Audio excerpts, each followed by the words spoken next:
Imagine this, it's late at night in Northern California. The summer air is heavy, the roads are quiet, and a young couple sits in their car, parked near a dark, secluded lake. Suddenly, out of the shadows, a figure approaches.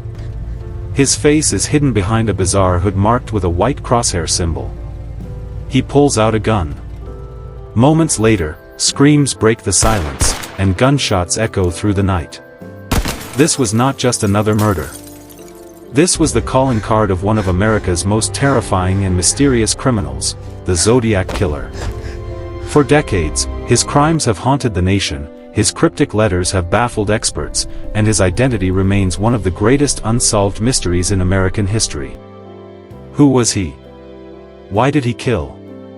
And how did he manage to taunt the police, the press, and the public for years, without ever being caught? Tonight, we dive deep into the chilling, twisted saga of the Zodiac Killer.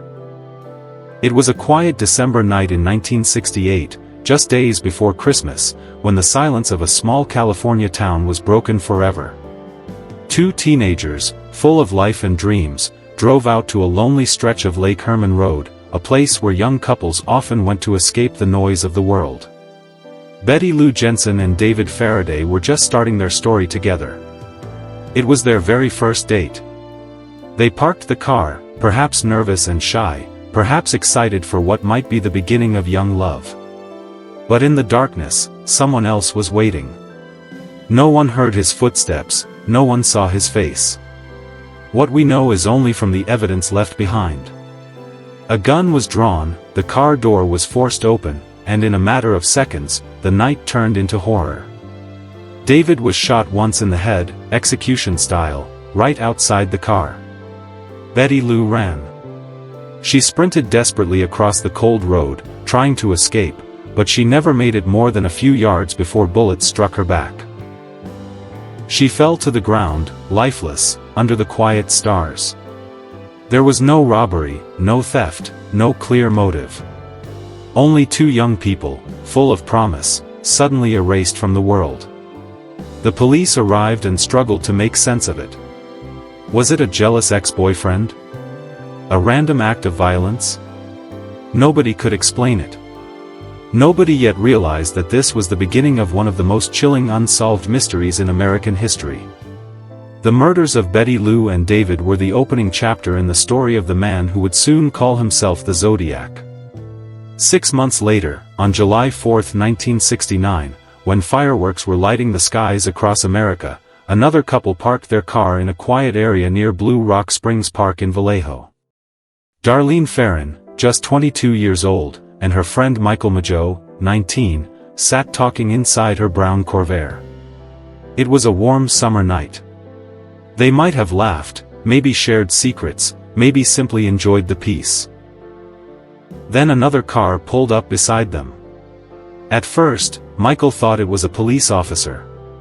But when the figure stepped out, flashlight in one hand and gun in the other, the truth became clear. Without saying a single word, the stranger opened fire. Bullets ripped into the car, glass shattered, screams filled the night. Michael was hit multiple times, bleeding, but somehow he clung to life. Darlene was struck again and again, until her body gave up. The attacker didn't linger. He turned, walked calmly back to his car, and drove off into the darkness. But the killer wasn't finished. 40 minutes later, a phone rang at the Vallejo Police Department. The voice on the line was steady, calm, almost cold. "I want to report a double murder," the man said. He gave directions to the scene. Then, in a twist that froze the blood of the officers listening, he added, "I also killed those kids last year." Then he hung up. The phone booth from which he had called was just blocks away from the sheriff's office. He had been right there, almost within arm's reach of the men hunting him. This was no ordinary murderer. This was someone who wanted to be heard, someone who wanted credit, someone who wanted the world to know he was out there. Weeks later, 3 major newspapers in the Bay Area received letters. Handwritten, uneven, with spelling errors and strange phrasing, they were confessions. "Dear editor," one began, This is the murderer of the 2 teenagers last Christmas and the girl last 4th of July. Enclosed with the letters were cryptic puzzles, ciphers filled with strange symbols and shapes, like some secret code only he understood. He demanded that the papers print them on their front pages, threatening to kill again if they refused. At the bottom of the letters, instead of a name, there was a strange symbol, a circle with a cross through it. A target, a crosshair. And then came the words that would brand him forever in infamy: "This is the Zodiac speaking." The newspapers did print the ciphers, and readers across California became obsessed. People sat at their kitchen tables trying to solve them. Code experts studied every line, every symbol. The first of these ciphers, containing 408 characters, was eventually cracked not by government cryptographers, but by a schoolteacher named Donald Hardin and his wife, Betty. What they found inside was chilling. The killer had written, "I like killing people because it is so much fun. It is more fun than killing wild game in the forest because man is the most dangerous animal of all." The letter rambled on, describing murder as the ultimate thrill, promising more blood to come, and mocking the police. He ended with a taunt: "I will not give you my name because you will try to slow me down." This was not a man who killed for money or revenge. This was someone who treated human lives like a game, someone who felt superior, someone who wanted the whole world to play along. And tragically, the world would. On September 27, 1969, 2 college students, Brian Hartnell and Cecilia Shepard, were enjoying a sunny afternoon at Lake Berryessa, a quiet getaway about 80 miles north of San Francisco. They sat by the water, talking, reading, relaxing. But as the sun dipped lower, they noticed a man approaching from the trees. He wore a strange, dark hood that covered his face, almost like an executioner's mask. Sewn onto his chest was the Zodiac's crosshair symbol. In his hands were a gun and a length of rope. He told them he was an escaped convict, that he needed their car and money. He ordered them to tie each other up. Nervous, frightened, but hoping to survive, they obeyed. Once they were bound, the man pulled out a long knife. Then, without warning, he began to stab them. He stabbed again and again, leaving their bodies bleeding on the ground. Cecilia begged for her life, but the knife kept falling. Brian survived, though gravely wounded. Cecilia died 2 days later in the hospital. Before leaving the scene, the killer walked over to Brian's car and scrawled a message on the door with a black marker. It listed the dates of his previous murders, signed with the Zodiac symbol, and marked that day's attack with the words, September 27, 1969, 6:30, by knife. Later that night, another phone call came. Calmly, confidently, the Zodiac called the sheriff's office to report the crime himself, giving directions to the crime scene as if it were a scavenger hunt. Once again, he hung up before anyone could trace the call. This was no longer just murder. This was theater. This was a performance designed to terrify, to control the headlines, to make everyone in California look over their shoulders at night. Parents told their children not to go out. Couples hesitated before driving to quiet places. The entire Bay Area felt like prey. The city of San Francisco was about to become his next stage. On the night of October 11, 1969, a cab driver named Paul Stein picked up a fare at the intersection of Mason and Geary Streets. It was an ordinary Saturday night, nothing unusual. But when the cab stopped a few blocks away in the quiet neighborhood of Presidio Heights, the passenger suddenly pulled out a gun and shot Paul once in the head. The killer then leaned over, carefully wiping down parts of the cab to remove fingerprints. He tore a piece of Stein's blood-stained shirt and slipped it into his pocket. Then, without any rush, he opened the door and walked calmly into the night, vanishing into the residential streets. Children across the street saw everything from the window of their home and immediately called the police. A patrol car nearby even saw a white man walking down the street, but due to a mistake in the police dispatcher's broadcast, which had described the suspect as a black man, they let him go. The Zodiac had slipped right through their fingers. Days later, the San Francisco Chronicle received another letter. Inside was the torn piece of Paul Stein's shirt, proof that the killer was telling the truth. In the letter, he bragged about the murder, taunted the police, and mocked their incompetence. Once again, he signed off with his chilling introduction, "This is the Zodiac speaking." The city was in panic. Newspapers ran headlines, warning people that a serial killer was on the loose. Parents kept children inside, and the mayor's office demanded answers from police who seemed powerless to stop the terror. But for the Zodiac, the fear was part of the thrill. He promised in his letters that he would target school buses, boasting that he would pick off the little darlings as they come bouncing out. For weeks, police cars escorted school buses, parents drove their children to class, and a shadow of dread fell over every morning commute. More letters continued to arrive. Some contained bizarre codes. Others carried threats. One included a diagram of a bomb that he claimed he had built and buried, threatening mass killings unless his words were published. The newspapers printed them, not out of obedience, but because they feared what might happen if they didn't. Every new letter became front-page news. Every strange symbol, every mocking phrase, every piece of the killer's game made readers shiver and speculate. The Zodiac's letters weren't just confessions, they were performances. He enjoyed manipulating the media, making himself the most talked-about figure in California. The police, the FBI, even amateur detectives scrambled to follow his trail, but the harder they looked, the further he seemed to slip away. His letters hinted at his intelligence, his arrogance, and his sadistic pleasure in controlling the narrative. One of the most haunting details was the use of his symbol, the crosshair. He signed every message with it, as if branding his presence across the city. It was more than just a signature, it was a warning. It told the world that he could strike again at any time. As investigators pieced together the crimes, patterns emerged. The killer favored young couples in secluded areas. He shifted methods, sometimes shooting, sometimes stabbing, but always left behind fear, and sometimes evidence meant to prove his authorship. He even included ciphers that, he claimed, contained his real identity. Yet despite teams of experts, many of those codes remain unsolved to this day. The public became obsessed. Amateur sleuths filled their living rooms with maps, notes, and clippings. Radios buzzed with speculation.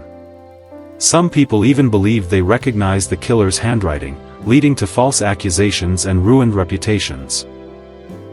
But the mystery only deepened, and the Zodiac seemed to enjoy every second of it. What made him so terrifying was not just the murders themselves, but the way he seemed untouchable. He killed in crowded cities, he called the police from just blocks away, he mailed bloody evidence straight to newspapers, and still, he walked free. Each time law enforcement thought they were close, the Zodiac reminded them that he was always one step ahead. Even as the investigation widened, new crimes emerged that some believed were his work, though never confirmed. In Riverside, years before his first acknowledged murders, a young college student named Sherry Jo Bates had been brutally stabbed near her campus library. A taunting letter followed, claiming responsibility. To this day, experts debate whether that was an early Zodiac attack or the work of another killer entirely. The deeper investigators dug, the more contradictions they found. The Zodiac was organized, but also erratic. He was intelligent, but left spelling mistakes and crude phrases. He threatened mass attacks, but most never happened. Was he a criminal mastermind, or just a sadistic man craving attention? Through it all, his identity remained hidden. Eyewitnesses described him as a stocky white male in his 30s or 40s, with short hair and glasses. Police sketches were circulated, showing a round face with heavy-rimmed spectacles. Tips poured in, but none ever led to an arrest. He was the phantom everyone feared, the shadow lurking just beyond the reach of justice. As the 70s began, the Zodiac's letters grew stranger. He wrote about philosophy, astrology, and bizarre personal musings. In one letter, he claimed to have killed dozens, far more than the confirmed 5 victims. In another, he included a playful reference to a television show, as if mocking how famous he had become. The more he wrote, the more it seemed like the killings were only part of his hunger. Attention, fear, and control were the true prizes. Yet slowly, the letters began to fade. Sightings and tips continued, but the dramatic messages that once terrified the Bay Area became less frequent. By the mid-70s, the Zodiac seemed to vanish, leaving behind only his legend, his codes, and a trail of unsolved terror. But his shadow never really left. For decades, his name would resurface, in books, in films, and in every conversation about unsolved crimes. The mystery of who he was kept growing, pulling in new generations of investigators and amateur detectives. And always, the same chilling question lingered: how could one man leave such chaos behind, and never be found? The police were drowning in tips, theories, and suspects. Every time the newspapers printed another Zodiac letter, the phone lines at the San Francisco Police Department lit up with callers convinced they knew the killer. A neighbor, a coworker, an ex-boyfriend. Suddenly, anyone who fit the sketch or wore glasses became suspicious. Detectives chased lead after lead, but the truth seemed to slip further away with each passing week. One name, however, stood out more than most: Arthur Lee Allen. He was a former schoolteacher, a man with a troubled past, who lived in Vallejo, not far from where the early Zodiac attacks had taken place. Allen was odd, intimidating, and often made disturbing comments to those around him. He openly talked about fantasies of killing. He owned weapons. He had once told a friend that he wanted to call himself Zodiac, and described a plan to attack couples by a lake. To many investigators, it felt too close to coincidence. Allen was questioned, his home searched, and evidence was collected. But nothing definitively tied him to the crimes. His handwriting didn't match the Zodiac letters. His fingerprints weren't a match. Years later, DNA evidence from one of the envelopes failed to connect him. And yet, detectives never shook the feeling that he could be the man they were after. Some believed the evidence simply wasn't strong enough to prove it. Others thought it pointed in the wrong direction entirely. But Allen was far from the only suspect. Another man, Rick Marshall, became a focus of attention. He was eccentric, intelligent, and obsessed with films, especially old silent movies. His personality and interests made him seem suspicious, but again, no solid evidence ever surfaced. Then there was Lawrence Kane, a man with a criminal history and a resemblance to the Zodiac sketch. His past, his locations, and even his behavior lined up in ways that made investigators uneasy. Yet once more, nothing concrete tied him to the murders. The truth was, the Zodiac case drew in countless possible suspects. Some were serious, others were wild theories fueled by desperation. The killer's cryptic letters and codes made people believe that he had left hidden clues about his identity, so every symbol, every phrase, every misspelling was dissected endlessly. Amateur detectives argued for decades over who the real Zodiac was. Writers filled books with competing theories, each certain they had solved the puzzle. But the puzzle never gave up its answer. The ciphers remained another source of obsession. The first code, cracked by a schoolteacher and his wife, had revealed the chilling words of a man who enjoyed killing. But other ciphers were far more difficult.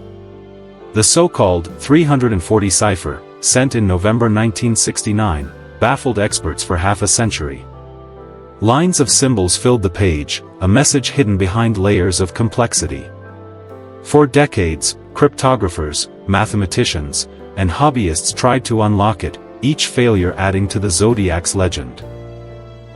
It wasn't until 2020 that an international team of codebreakers finally cracked it, discovering a message in which the killer bragged about his crimes, denied being afraid of the gas chamber, and mocked the authorities once again.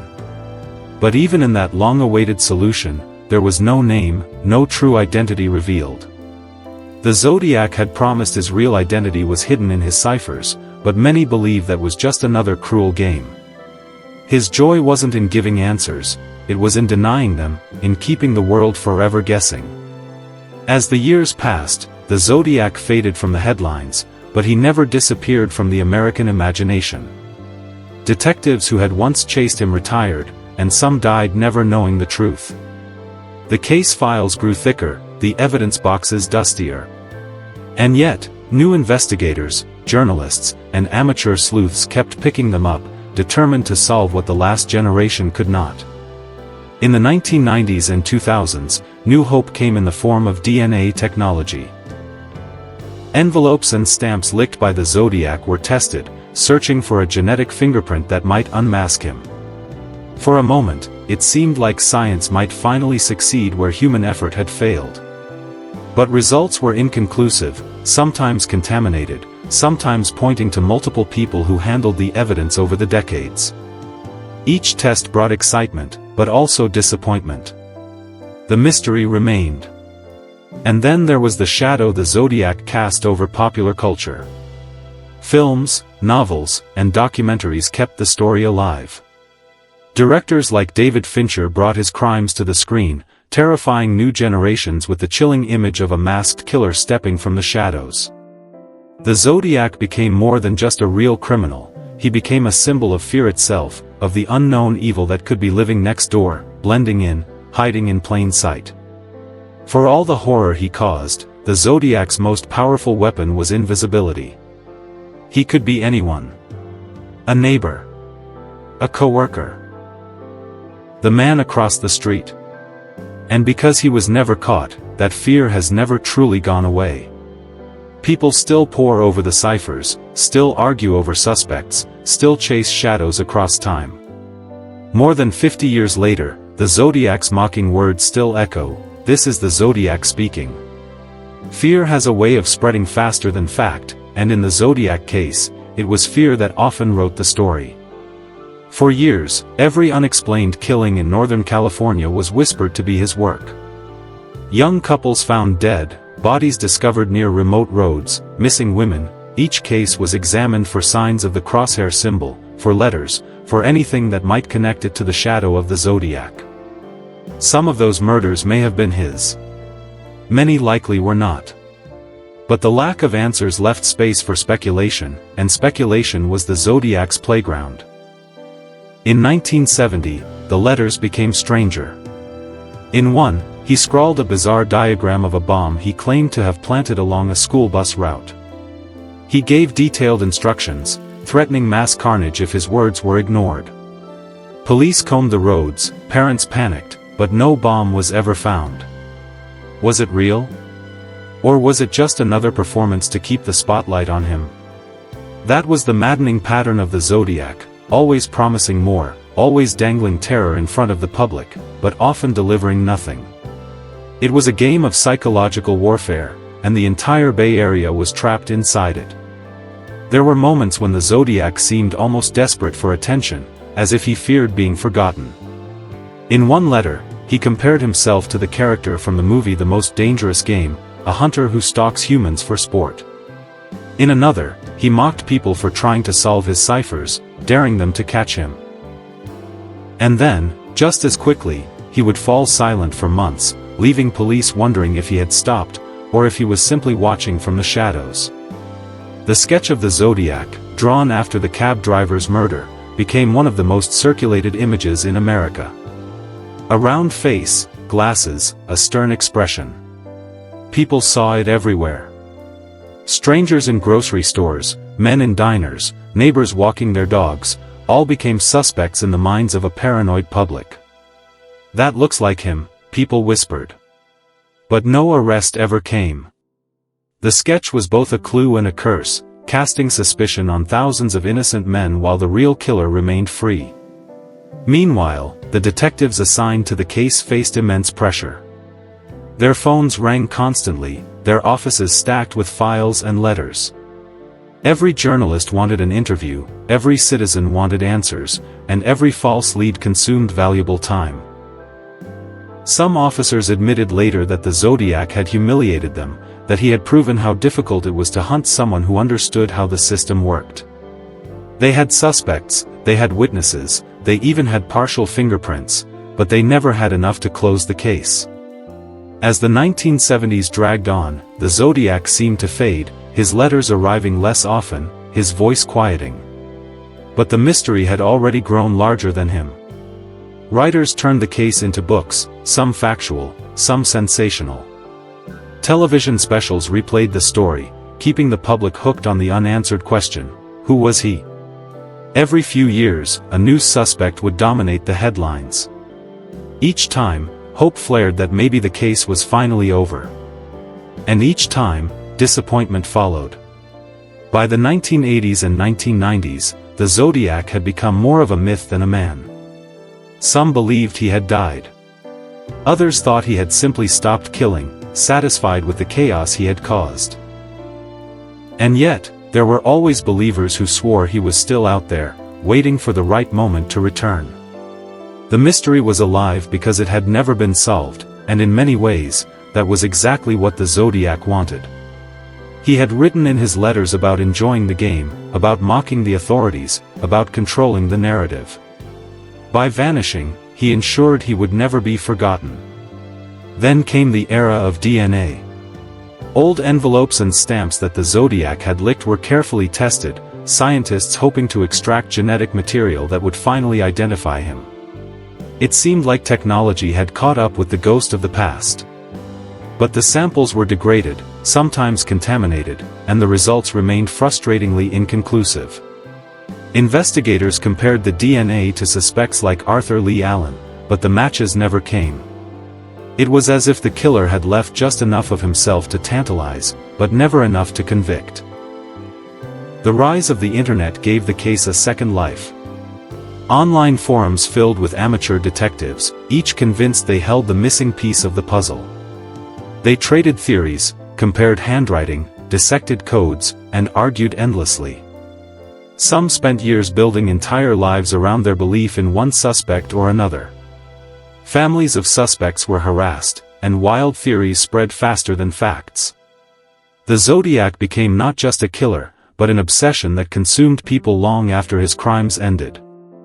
And through all of it, the same haunting question remained.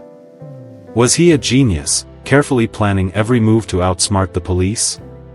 Or was he simply lucky, an ordinary man who slipped through the cracks of a flawed system? The truth may lie somewhere in between. But what cannot be denied is the impact he left: fear, confusion, and one of the greatest mysteries in American criminal history. Time has a way of turning even the darkest nightmares into legends, but the Zodiac never faded into dust. Decades after the murders, his story kept returning like a haunting echo, each time with new hope that maybe this time the truth would finally come out.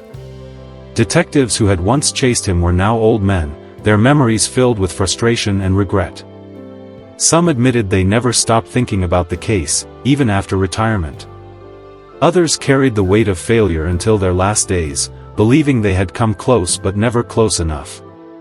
By the early 2000s, DNA analysis became the new frontier. Technology was advancing quickly, solving cold cases once thought impossible. Every lick of an envelope, every smear of saliva on a stamp suddenly became a potential goldmine of evidence. The Zodiac had mailed dozens of letters. If his DNA was on them, science could unmask him. Investigators quietly tested samples, comparing them against suspects who had long been at the center of speculation. But the results weren't clear. Some letters seemed to have been handled by multiple people at the newspapers, smearing and contaminating the evidence. Others yielded partial profiles but nothing definitive. And once again, the mystery remained locked. Yet hope never fully died. In 2020, 51 years after the Zodiac first taunted California, an international team of codebreakers finally solved one of his most famous puzzles, the 340 cipher. For decades, it had been considered unsolvable, a wall of strange symbols no one could break. And then, after years of work, the message came to light. In it, the killer mocked law enforcement again, boasting that he was not afraid of death, not afraid of the gas chamber, because killing gave him pleasure.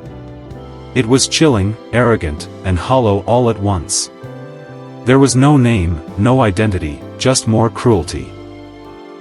The cipher gave the world something new, but not the answer everyone craved. That, perhaps, was the Zodiac's final victory. He promised clues, he dangled solutions, but he never gave away the truth. Each message was a trap, pulling people deeper into the labyrinth without ever showing them the way out.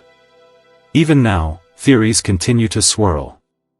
Some point to Arthur Lee Allen, the odd schoolteacher whose life seemed to mirror the killer's profile. Others argue for Lawrence Kane, with his criminal past and eerie connections to the crime scenes.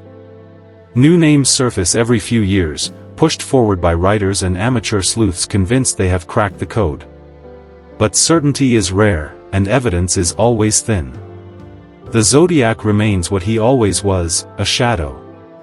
A phantom hiding behind a mask, behind symbols, behind words scratched onto paper half a century ago. He could have been a neighbor, a coworker, a stranger walking past on the street. He could have lived out the rest of his life unnoticed, watching as the world obsessed over the mystery he left behind. Or perhaps he died long ago, taking the secret with him to the grave. What makes the story so terrifying is not just the murders themselves, but the idea that one man could control so many lives with nothing more than a gun, a knife, and a pen. He didn't need bombs, he didn't need armies.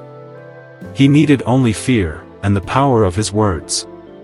He wrote himself into history, and in doing so, he became immortal. Today, investigators still keep files on the case. Cold case units revisit the evidence when new technology appears, hoping that one day, science will succeed where human effort failed. Families of victims, though aged and scattered, still hold on to hope for answers. And every so often, a headline appears, "New break in Zodiac case." Each time, the world leans forward, eager to know if the mystery has finally been solved. And each time, the answer slips away again, like smoke through fingers. Half a century later, the Zodiac Killer is still speaking, not with new letters, but through the echoes of the past. His crimes are retold in classrooms, in documentaries, in movies, in books. His codes still challenge people across the globe. His name still stirs fear, fascination, and frustration in equal measure. That is his legacy. Not just death, but the haunting silence of an unfinished story. Because in the end, the Zodiac was never truly caught. He could be anyone. He could be no one. And perhaps that was always his plan.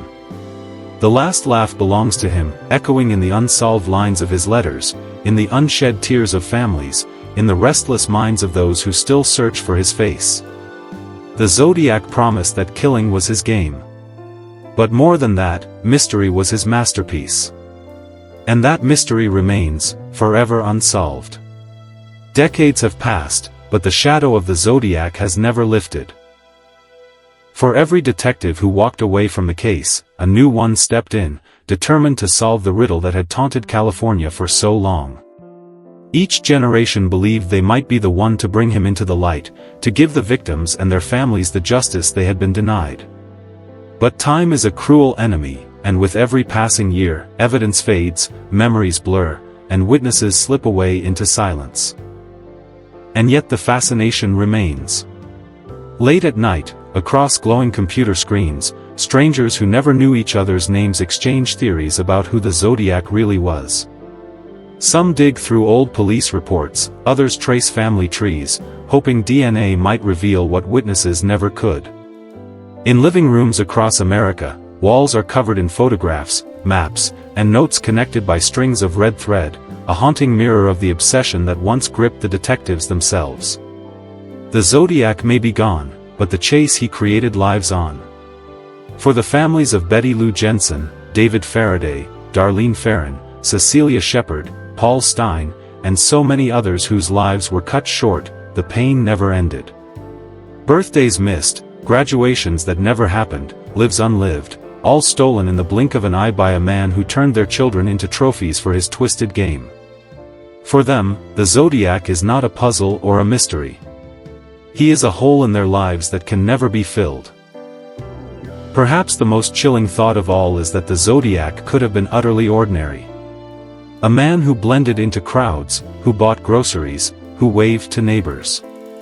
A man who lived, aged, and perhaps died with no one ever knowing the truth of who he really was. That possibility is what haunts people most, the idea that true evil can hide behind the plainest of faces, that monsters don't always look like monsters. Sometimes, they look like everyone else. The Zodiac once wrote that when he died, he would be reborn in paradise and that those he killed would become his slaves in the afterlife. It was a grotesque glimpse into the mind of someone who viewed human life as nothing more than a piece of his game. Whether he believed his own words or simply enjoyed the horror they inspired, no one will ever know. But they remain burned into the story, echoes of a man who thrived on fear. The mystery of the Zodiac Killer endures not just because of the crimes he committed, but because of the silence that followed them. Other killers were caught, tried, punished. The Zodiac was never captured, never unmasked, never stripped of his power. He remains a question without an answer, a story without an ending. That unfinished chapter is what draws us back, decade after decade, hoping for one final page. And maybe, somewhere in a forgotten box of evidence, the truth is waiting. Maybe a single fingerprint, a shred of DNA, a piece of handwriting will one day bring the mask down. Or maybe the Zodiac will win his final game, vanishing into history without ever being named, remembered forever as the faceless shadow who held California in his grip. For now, the world is left with only the echoes. The chilling phone calls, the blood-stained letters, the taunting words, "This is the Zodiac speaking." Words that still send a shiver down the spine, half a century later. Words that remind us that some mysteries never die, they simply wait. And somewhere, in the quiet of the night, the question still lingers, unanswered: who was the Zodiac? The night of December 20th, 1968, still hangs heavy in the California air like a frozen moment in time. Betty Lou Jensen and David Faraday were just kids, their whole lives ahead of them, when they drove to that quiet road outside Vallejo. The cold pressed in around them, and the only light came from the stars and the dim headlights of their car. Then, from the shadows, the Zodiac appeared. A sudden flash of violence shattered the silence of that rural road. The gunshots echoed across the farmland, sharp, merciless, and final. Betty Lou fell where she stood, her dreams scattered in the dirt, while David gasped for breath before the darkness swallowed him. For their families, the holidays would never again bring warmth. And for California, it was only the beginning. Just months later, Darlene Ferrin and Mike Mageau sat in a car at Blue Rock Springs. They thought they were safe, laughing, talking, unaware that death was circling them like a predator. Headlights swept into the lot, then out again, then returned. The killer stepped from his vehicle, a silhouette against the glow, and without hesitation, opened fire. Bullets tore into the car, into flesh, into lives. Darlene's laughter was silenced forever. Mike barely survived, his body broken but his memory scarred with the image of a faceless figure standing over them. That night, the Zodiac made his presence known to the world, and his game truly began. The letters started soon after. Typed words, scrawled handwriting, threats that carried the weight of blood behind them. "This is the Zodiac speaking." The phrase became a ritual, an invocation of fear. With each envelope that landed on the desk of a newspaper editor or a police detective, a chill spread across Northern California. He demanded his words be printed on the front page, and when they were, entire cities devoured them with dread. Parents looked over their shoulders when sending their children to school. Lovers hesitated before parking on lonely roads. No one felt safe, because the killer was not just striking bodies, he was striking the heart of a community. The Lake Berryessa attack in September 1969 brought terror into the light of day. Brian Hartnell and Cecilia Shepard were young, full of life, relaxing by the lake, when a man appeared dressed in a black hood with a white crosshair symbol drawn on his chest. He looked like a figure from a nightmare. His voice was calm, even polite, as he tied them up, lying about wanting money and a car to escape to Mexico. But then, without hesitation, he pulled out a long knife and stabbed them again and again. Brian miraculously survived, but Cecilia's life bled out on that lakeside. The killer walked away, leaving his mark on the victim's car door. Dates, symbols, a signature. He didn't just kill, he branded his crimes like an artist signing his canvas. Then came the murder of cab driver Paul Stein in San Francisco, October 1969. In the heart of a bustling city, under streetlights, with witnesses nearby, the Zodiac struck again. He shot Paul in the head, calm as ever, then leaned over the lifeless body to tear away a piece of the victim's shirt as proof. He wiped blood with methodical precision, as if daring police to stop him. And they almost did. Officers approached him near the crime scene but let him go, fooled by a mistaken description broadcast over the radio. The killer had slipped through their fingers once more, leaving behind a blood-soaked symbol of humiliation for law enforcement. Every time they thought they had him, he was already gone. Every clue led to a dead end. His handwriting matched some suspects, but not conclusively. His fingerprints were partial, smeared, useless. Even his ciphers, those elaborate puzzles he claimed contained his name, yielded nothing but deadlock. When experts broke one, it revealed only more taunts, no closer to revealing the face behind the mask. He was always one step ahead, feeding on the attention, manipulating the fear. The suspects piled up. Arthur Lee Allen, a disturbed teacher with dark secrets, matched the psychological profile and even wore a watch marked with the Zodiac's crosshair symbol. He had been in the right places at the right times, and yet, no evidence ever tied him to the crimes. His DNA didn't match.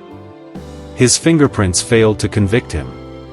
Others were accused, Lawrence Kane, with his strange memory lapses and proximity to the crime scenes. Richard Gaikowski, whose radical writings and appearance resembled the composite sketch. Each time, the spotlight burned on someone new, and each time, the trail went cold. And still, the letters kept coming. Some were filled with threats of bombs placed on school buses, others mocked the police for their failure. In one chilling note, the Zodiac claimed that children would be shot as they exited buses, sending waves of panic through parents across the Bay Area. Police cars trailed behind yellow school buses, officers on high alert, hands ready on their weapons. But no bombs ever appeared, no bullets struck. It was all theater, and the Zodiac was the director, watching the fear he orchestrated play out like a performance. Time pressed forward, but the shadow of the Zodiac never left. Families grew older, detectives retired, but the unanswered question stayed: who was he? The 1980s, the 1990s, the new millennium, all came with fresh attempts to solve the case. DNA analysis held promise, but the samples degraded, too faint to reveal the truth. The internet brought new life to the mystery, forums exploding with theories, each amateur sleuth convinced they had cracked the code. But certainty remained elusive. And then, 51 years later, in 2020, the 340 cipher was finally solved. A team of codebreakers worked tirelessly across continents, piecing together the fractured words. What emerged was a chilling yet empty boast, the Zodiac claiming he was not afraid of death because it would bring him new life. No identity. No confession. Just more shadows, more echoes of arrogance from a man who had built his legacy on never being caught. Now, over half a century later, his crimes still haunt American memory. Documentaries retell the story, podcasts dissect the evidence, books speculate endlessly. He is as alive in culture as he was in those terrifying nights in California. For the victims' families, there is no closure, only the eternal weight of absence. For investigators, there is only the bitter taste of an unfinished hunt. The truth may lie hidden in an old file, a forgotten envelope, a fingerprint waiting to be run through modern databases. Or it may be gone forever, buried with the man who once called himself Zodiac. The silence may be permanent. And perhaps that is his final victory, that he remains unsolved, immortalized as a ghost who could never be caught. But the questions do not end. Every time someone looks at the cipher, every time someone sees the composite sketch, every time a detective opens the file once more, the same chilling thought emerges. He could have been anyone. The man across the street. The coworker in the office. The stranger who smiled politely while hiding a monster inside. The Zodiac could be anyone, and perhaps that's why his story will never let us go. Because in the end, it isn't just about who the Zodiac was. It's about what he left behind, a mystery that will never die, a terror that became legend, and a question that still hangs in the air like a whisper. Who was the Zodiac?